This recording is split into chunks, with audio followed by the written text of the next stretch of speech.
Olá pessoal, tudo bem?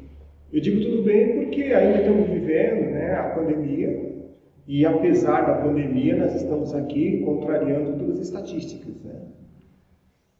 Nós hoje vamos dar continuidade às leis morais que me parece que a última que foi ministrada aqui foi pelo Orlando e ele falou sobre lei de destruição. Então hoje nós vamos dar sequência nas leis morais e como é nosso falar hoje sobre lei de sociedade. Curiosamente, lei de sociedade é associação espírita, Seara de Jesus, então está tudo dentro do contexto. Então nós vamos falar sobre lei de sociedade. E como sempre fazemos no início de todo o nosso trabalho, toda a nossa estada aqui, a gente começa assim agradecendo a Deus, agradecendo aos mentores da casa, agradecendo a Jesus, por toda essa combinação de circunstância que nos trouxe até aqui e que nos torna possível a prática dessa lei de sociedade. Vocês aí, eu aqui, mas todos nós com o mesmo objetivo, com o mesmo fim. Que Deus ilumine nosso pensamento e que a gente possa falar apenas o que for necessário ser dito para que a gente possa refletir sobre as leis morais e, sobretudo, sobre a lei de sociedade. Graças a Deus. Para a gente entrar no contexto, nós vamos falar o seguinte: a lei moral, as leis morais, elas começam na questão 614 e vai até 919. A 614, quando Kardec pergunta aos espíritos se é uma lei natural, ele fala: olha, a lei natural é uma lei divina, a lei natural é uma lei divina, e ela é fundamental para a felicidade do homem. Ela é necessária para a felicidade do homem. E todas as vezes que o homem se afasta dessa lei, ela se torna infeliz. Jesus já disse que a felicidade não é desse mundo. Então é uma felicidade proporcional ao nosso grau evolutivo. Sabemos já de pronto que nós estamos num mundo de prova e expiações. Sabemos que a felicidade não é desse mundo. Mas ao mesmo tempo, para a gente chegar até aqui, a gente já passou por um mundo anterior, um mundo primitivo, e ao longo dessas nossas reencarnações, a gente vai contraindo débitos, vai adquirindo algumas virtudes, que não são muitas, até que nós estamos aqui, mas a gente está tendo essa oportunidade de evoluir. Então, a lei de sociedade ela é necessária para o progresso da humanidade.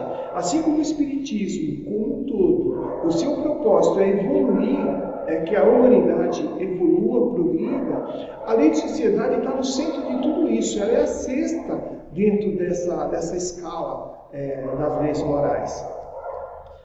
Parece um paradoxo. O anterior que o Orlando ministrou foi sobre a lei de destruição. Nós estamos falando da lei de sociedade e estamos falando do progresso. A primeira ideia de sociedade que nós temos quando nós reencarnamos é a nossa família. Sabemos pelo estudo espírita que a nossa família é onde estão os nossos maiores credores. Segundo Chico Xavier, a reencarnação ela não erra de endereço. Então a gente nasce, reencarna onde precisa estar, seja na sociedade, seja na família, seja aquele chefe difícil, seja os nossos filhos, ou mesmo nós, enquanto filho, em relação aos nossos pais. Nós não temos uma relação fácil, mas nós viemos daqui para aqui, para progredir. Então, tudo no universo caminha por equilíbrio, e essas leis estão exatamente para manter esse equilíbrio. Mesmo a lei de destruição e a lei de progresso, elas, embora pareça algo assim contrários, mas ela caminha por equilíbrio. Nós, no primeiro momento, quando a gente nasce, a sabedoria espírita diz que a divina providência esconde a criança na sua inocência. Quando chega na adolescência, o espírito realmente se revela, ele mostra quem ele é, quem ele já foi. Então, nesse primeiro momento começa sim aqueles conflitos. E a lei de sociedade, ela está no meio de tudo isso, de maneira muito específica, de maneira muito interessante. Por quê? Porque todas as outras ciências, digamos assim, porque o Espiritismo não é uma ciência, pode se praticar de maneira individual. Existem pessoas que são autodidatas, seja em física, em química, em matemática, aprende tudo sozinho. Mas a lei moral, você não consegue praticar sozinho. Kardec disse que fora da caridade não há salvação. Como a gente vai praticar a caridade sozinho? Como a gente vai praticar o perdão sozinho? Então a sabedoria divina ela é esplêndida. A gente tem que se esforçar. E a gente tem que ter, já que a gente nasceu aqui, esse relacionamento nosso, é exatamente para a gente praticar a cooperação, para a gente praticar a paciência, praticar o perdão, trabalhar para o nosso progresso material, aqui o nosso progresso individual, e o progresso espiritual. Como está no livro Evolução em Dois Mundos, a gente tem que progredir em dois mundos. Nesse mundo material e no mundo espiritual. E nós viemos aqui para isso. Já fizemos lá atrás um planejamento reencarnatório, os nossos mentores, os nossos amigos espirituais, juntamente conosco. Então aí já tem uma lei de sociedade, porque é um grupo, né? Todo esse bem é feito em conjunto, nada se faz sozinho. Até essa casa aqui chegou até aqui porque todos contribuíram, cada um de uma maneira, nessa combinação de fatores, de circunstâncias, construiu-se isso aqui. Então a sociedade ela está em tudo e nós estamos inseridos nessa sociedade. Exatamente para quê? Para que a gente possa evoluir. Então para a gente nascer aqui teve todo um trabalho da espiritualidade. Quem lê o livro Missionários da Luz, onde Alexandre ele apresenta o processo reencarnatório, passo a passo, como que acontece, a gente vê como os espíritos trabalham, como esses engenheiros genéticos do mundo espiritual trabalham para que haja uma reencarnação. É um trabalho em sociedade, é um trabalho em conjunto. Existe uma afinidade, um propósito, e a própria lei de afinidade atrai as pessoas, os espíritos, para aquele grupo, formando o quê? Formando uma comunidade, formando uma sociedade. Então essa lei realmente é uma lei natural, ela está em tudo. E ao mesmo tempo que ela está em tudo, ela faz com que nós tenhamos que nos relacionar, nós teremos que estar em sociedade, que está trabalhando na família, que está praticando a paciência, praticando o perdão. A gente também tem que aprender a ir embora quando a gente precisa. Por que eu estou falando isso? Porque parece contraditório, mas não é. Sempre a gente tem que procurar o caminho do meio, nós já aprendemos isso. A espiritualidade fala no caminho do meio. E o que é o caminho do meio? É sempre o equilíbrio. Ao mesmo tempo que a gente está aqui, vivendo em sociedade, buscando esse relacionamento, trabalhando, tentando desenvolver as nossas virtudes, praticando o perdão, aquela coisa toda, e se estamos aqui é porque o boleto chegou, né? A conta vai chegar uma hora ou outra, e chegou para nós e nós estamos tendo essa oportunidade de trabalho, essa oportunidade de relacionamento, e o que nós estamos fazendo hoje aqui é o que vai determinar como será a nossa vida no mundo espiritual e no futuro, numa outra reencarnação, né? Numa próxima reencarnação, ou em outras reencarnações.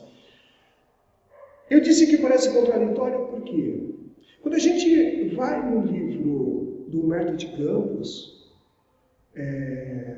na Boa Nova, se eu não me engano, o capítulo chama Amor e Renúncia. Pedro conversa com Cristo, Pedro tem uma série de dúvidas, e Cristo fala para ele que a gente não consegue construir o reino de Deus se a gente ficar sempre estagnado no mesmo lugar.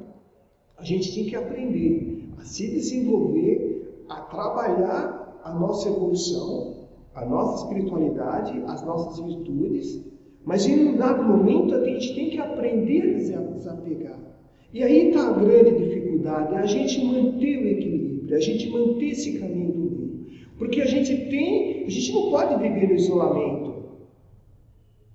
Nós estamos, as leis, as perguntas, as questões aqui que falam a respeito da lei de sociedade, vai das 766 até as 775. São 9 questões só. E no meio de tudo isso tem a parte de isolamento. Então o que acontece? Alguns segmentos religiosos pregam aos seus adeptos que eles têm que viver reclusos, sozinhos. Essa pergunta é feita para Kardec. Kardec faz aos espíritos, eles falam, não, se for um isolamento, com o propósito de você fugir ali, de fugir à luta, fugir à sua evolução, para você não ter esse embate, não ter esse desgosto, não ter esse sofrimento, isso na verdade não tem resultado positivo nenhum. Isso aí é um egoísmo puro, você se isola do mundo, mas você não participa da sociedade. Ao passo que aquele cientista que renuncia à vida, se isola para desenvolver, sobretudo, vacina, porque hoje nós estamos vivendo em plena pandemia, né? E nós temos aí, as vacinas chegaram para nós sem que nós saibamos quem construiu, quem produziu essas vacinas. A gente não conhece essas pessoas, que é um grupo, que são vários, mas individualmente eles estão fazendo esse trabalho de isolamento para uma causa humanitária. Isso é muito meritório do ponto de vista espiritual. Então, a gente tem que entender, deixar bem claro assim, quando se busca o isolamento para fugir à luta, à lide, é egoísmo, segundo os espíritos. Quando se busca o isolamento para desenvolver algo em prol da humanidade, isso é meritório, porque além de trabalhar, você está sendo caridoso, você está se dando, você está abrindo mão dos seus prazeres, da sua vida, em prol de uma sociedade. E aí você está produzindo vacina para ajudar pessoas que você nem conhece, e você nem imagina o alcance do bem que você está fazendo, porque isso vai durar séculos e séculos. Então você tem a lei de isolamento. O isolamento, quando ele não é produtivo, ele é, obviamente, pernicioso. Ele não tem mérito. Ele é egoístico. Quando ele trabalha em prol da humanidade, ele tem o seu valor. Na renúncia e no amor, quando Cristo conversa com Pedro, é exatamente isso que ele fala. Temos que viver na família, temos que ter o prazer de ter a companhia dos nossos amigos, que é ali que a gente vai praticar a nossa paciência, os nossos valores, digamos assim, né? Você vai ter os nossos conflitos, as pessoas difíceis são colocadas no nosso caminho por uma lei de afinidade, exatamente para que a gente consiga, a gente precisa do outro para crescer. Ninguém é feliz sozinho, ninguém evolui sozinho. Então a gente precisa do outro. Isso está muito claro nesse capítulo, amor e renúncia. A renúncia nesse sentido, porque se você também fica muito apegado, como diz a própria literatura espírita, tudo aquilo que pode tirar de nós, sem o nosso consentimento, não nos pertence. E isso implica o nosso corpo, a nossa vida, os nossos filhos, mulher, marido, namorada, bens. É tudo um empréstimo, né? Nós somos fiéis depositários, a gente tem que dar conta disso mais cedo ou mais tarde. Em algum momento, a gente tem que apresentar o que fizemos com tudo isso que nos foi emprestado. Portanto, isso não é nosso. Eu me lembro até tem um poema bonito do Khalil Gibran Khalil, que ele fala, chama Teus Filhos, e ele fala assim: teus filhos não são teus filhos, são os filhos e as filhas da ânsia da vida por si mesma. Vêm através de ti, mas não de ti. E embora vivam contigo, não te pertencem. E aí ele segue. Mas aí dá uma ideia muito boa. A gente tem mania de achar que a gente é dono. E não é. Você tem que aprender a amar. O amor, ele abre mão, ele liberta. O que prende é o ódio. A gente tem notícia disso, a gente sabe disso, já aprendemos isso aqui no Espiritismo, no próprio Evangelho. Quando se mata alguém, quando se odeia alguém, se passa séculos e séculos grudados, eles ficam ali unidos. Nós temos um exemplo disso no livro Ação e Reação.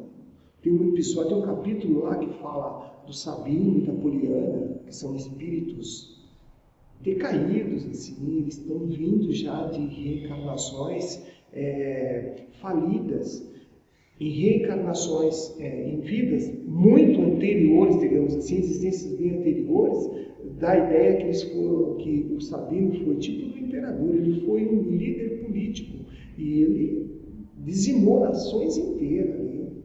Então, no século seguinte, ele reencarnou e ele não conseguiu ir para lugar nenhum. Por quê? Porque esse ódio das vítimas dele não deixava ele ir para lugar nenhum. Ele a obsessão era muito intensa. Ele não conseguia produzir, ele não conseguia evoluir, ele não conseguia crescer dentro da espiritualidade. Primeiro que ele não tinha ainda, ele achava que o que ele fez é certo. E como é que se sabe disso? Porque o Silas, que é um dos instrutores do André Luiz, em dado momento lá que ele aborda, ele vou dizer como é que ele faz isso. Então, a providência divina fez com que o Sabino reencarnasse num corpo totalmente disforme, com hidrocefalia, tetraplégico, mudo, cego e surdo. Então ele estava escondido. Esse capítulo no livro Ação e Reação se chama Débito Estacionário. Mas aonde está a piedade aí? Aonde está a lei de sociedade? Nós falamos que o bem, ele é produzido por muitas mãos. E o mal também por muitas mãos. Nesse caso em questão, ele e a Poliana era a amante dele na ocasião em que ele praticou todos esses desmandos todos. Os dois fizeram isso e destruíram uma comunidade, uma nação inteira. Esse pessoal não perdoou ele no mundo espiritual. Então ele não conseguia evoluir lá. Quando ele reencarnava, ele era obsediado. Então, de todo jeito, ele não conseguia evoluir. Havia o quê? Uma sociedade de espírito ali, uma associação de espíritos, um grupo de espíritos, uma afinidade com o propósito de destruir ele. A interferência de amigos espirituais, junto com a misericórdia divina, fez com que ele tivesse ali, nesse capítulo, uma reencarnação compulsória. E nessa reencarnação, chama débito estacionário, por quê? Porque esse espírito está escondido naquele corpo. Para quê? Para que todos esses desafetos não o encontrem ali. Então ele não consegue esconder, encontrar o espírito dentro daquele corpo. Então ele, em tese, ele não pode ficar encarnado de maneira normal, assim, aparentemente normal, com todo o seu sistema sensorial desenvolvido, sistema cognitivo. Por quê? Porque os desafetos dele, os seus inimigos de vidas anteriores, de existências anteriores, iriam pegá-lo e ele não conseguiria evoluir. Por outro lado, ele não pode ficar também no mundo inferior, no mundo espiritual inferior, no abismo das trevas, porque lá também ele seria dizimado, digamos assim.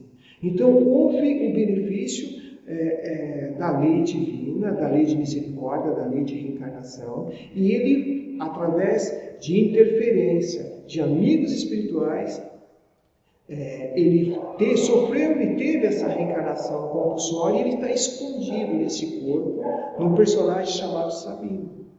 Então, ele está evoluindo? Não. O débito ali está estacionário, mas ele está evoluindo porque nesse período, esse grupo de desafeto, de perseguidores e obsessores dele, com certeza vão reencarnando. Então é assim, quando esse grupo reencarna, ele está ali, ele desencarna e volta para lá, para onde ele tem que ficar, para onde ele é atraído pela sua afinidade fluídica. Entendeu? Então já não tem mais aqueles obsessores. Quando eles voltarem, ele reencarna de novo. Então, esse é o propósito. Então a gente vê aí a misericórdia divina. A gente vê como que esse benefício, que esse grupo de espíritos, esses engenheiros ideais trabalharam para que esse espírito pudesse evoluir, pudesse não ficar ali estagnado, sem nenhum propósito. Ainda que ele em si não esteja fazendo nada por ele, porque num dado momento Silas consegue ver a tela mental dele e ele continua arrogante no estado mental em que ele se encontra. Ele está dentro daquele corpo preso ali com uma cela, mas ele continua se achando ainda totalmente garboso, totalmente arrogante, prepotente. É isso que o Silas fala.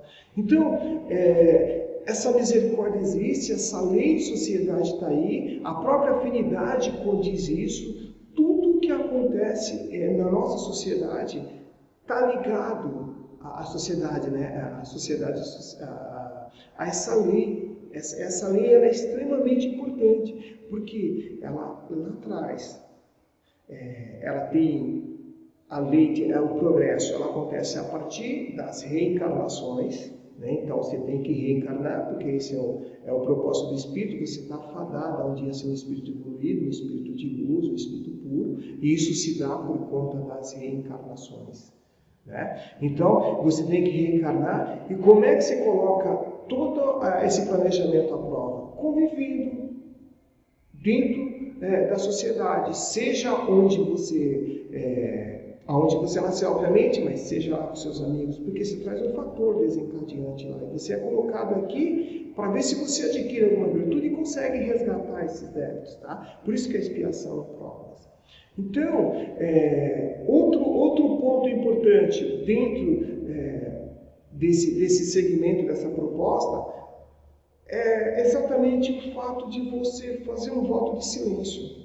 Os Espíritos falam que o voto de silêncio também ele não tem nenhum sentido, porque ele não produz nada. É extremamente egoísta, porque não leva a nada. Só o homem tem a fala, só o Espírito tem o dom da fala, esse poder da fala, essa faculdade de falar. Nós nos comunicamos de todas as formas.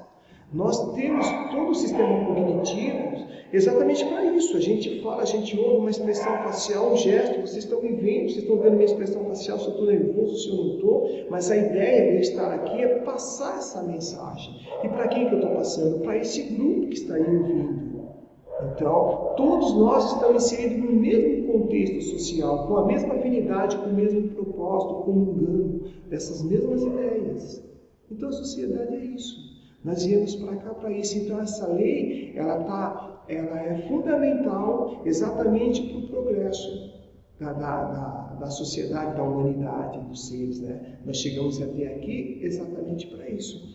Nós, ao mesmo tempo que nós estamos falando, que eu estava falando agora há pouco a respeito do apego, se você se apega demais a determinadas pessoas, coisas ou família, a gente começa a ficar perturbado. Existe um desequilíbrio no nosso psiquismo.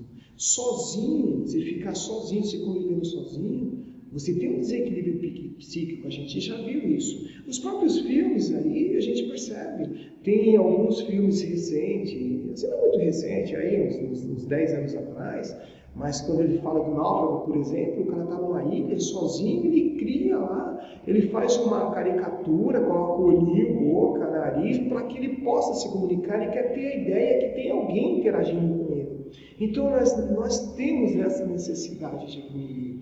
Qualquer coisa diferente disso é uma anomalia, é um desequilíbrio. Tem um outro filme também chamado Eu Sou a Lenda. Para você ter uma ideia, o filme se passa aí, onde existe uma pandemia numa cidade, todos aqueles moradores são dizimados e sobra só o médico.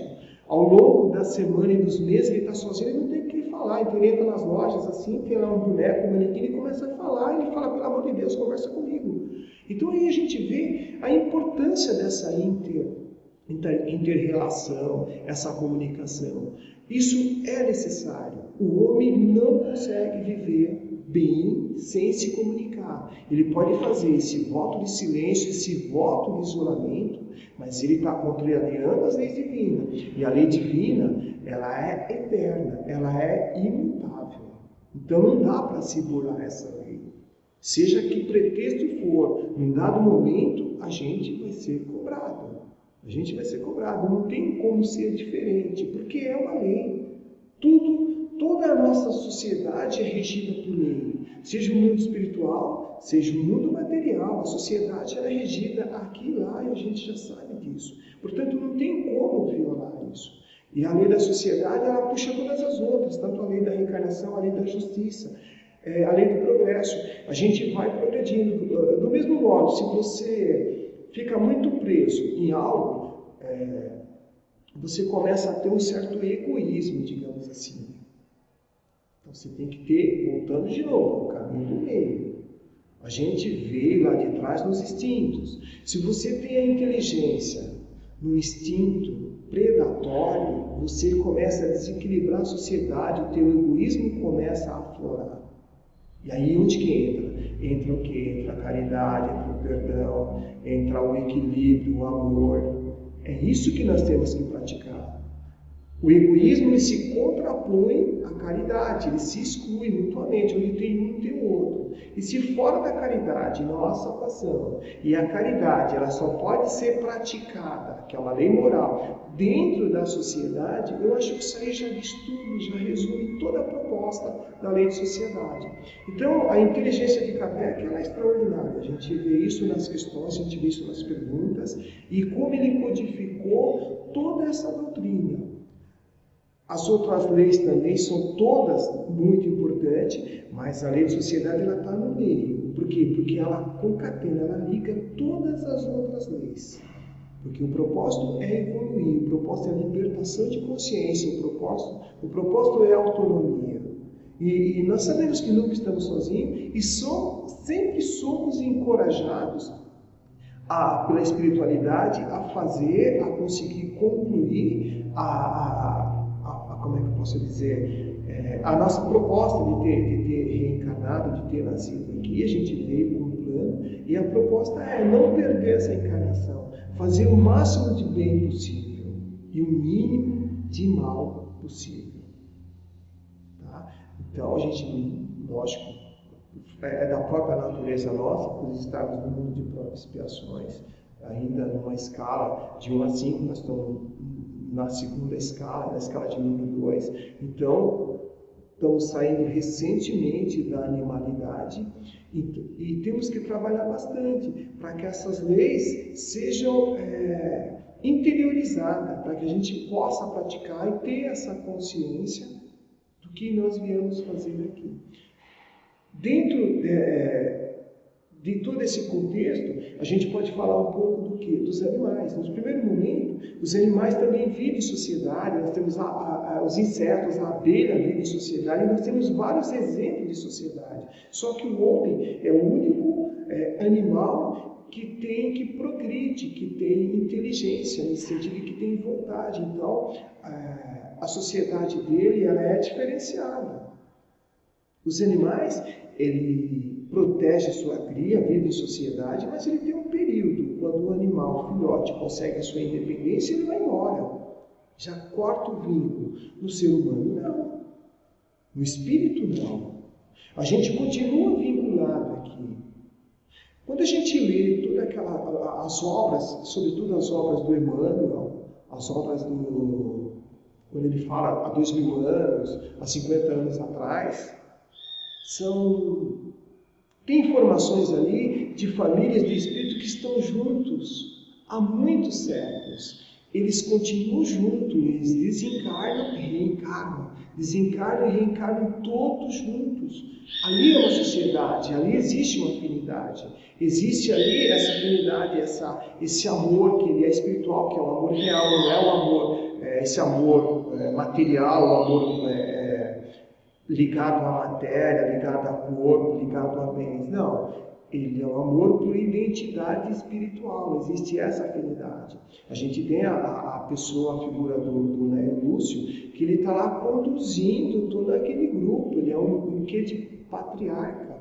Então, ao longo dos séculos, ele traz toda aquela família espiritual junto. Então, essa lei, ela continua nesse mundo e no outro. A gente tem esses exemplos nesses livros, isso aí fica muito claro. No livro Libertação, o personagem lá, Matilde, ela pede para o Rúbio, que é um instrutor, eles estão no plano, no nosso lar, e ela está no plano acima, no plano superior, para que resgate o filho dela, que está no abismo. Então, esse vínculo, ele se mantém por conta dessa lei de sociedade, essa afinidade que existe. A lei de sociedade é mantida pela afinidade, pelo propósito. E a gente vai ver em todas as obras do Chico, a do André Luiz, sempre está ali, aquele grupo, aquela sociedade. E é sempre um grupo, é sempre alguém resgatando o outro. É sempre alguém resgatando o outro. Nós temos notícia que aqui na Senhora de Jesus, um dos mentores da casa é o Jesus. E em algumas oportunidades que ele se manifestou aqui, na pessoa de alguns médiuns, ele falou, nós já estivemos juntos. E eu tenho responsabilidade para cada um de vocês, por cada um de vocês. Então, o que a gente viveu lá atrás ficou marcado. Por isso nós estamos aqui hoje trabalhando nesse propósito de cada um evoluir. Então vamos pensar bastante nessa lei de sociedade. Todas as leis são importantes, a lei de amor, a lei de progresso, né? O perdão, mas para que tudo aconteça, tem que haver esse convívio. Tá? Nós temos um corpo de relação, nós temos capacidade de comunicação, exatamente para interagir no mundo onde nós nos encontramos.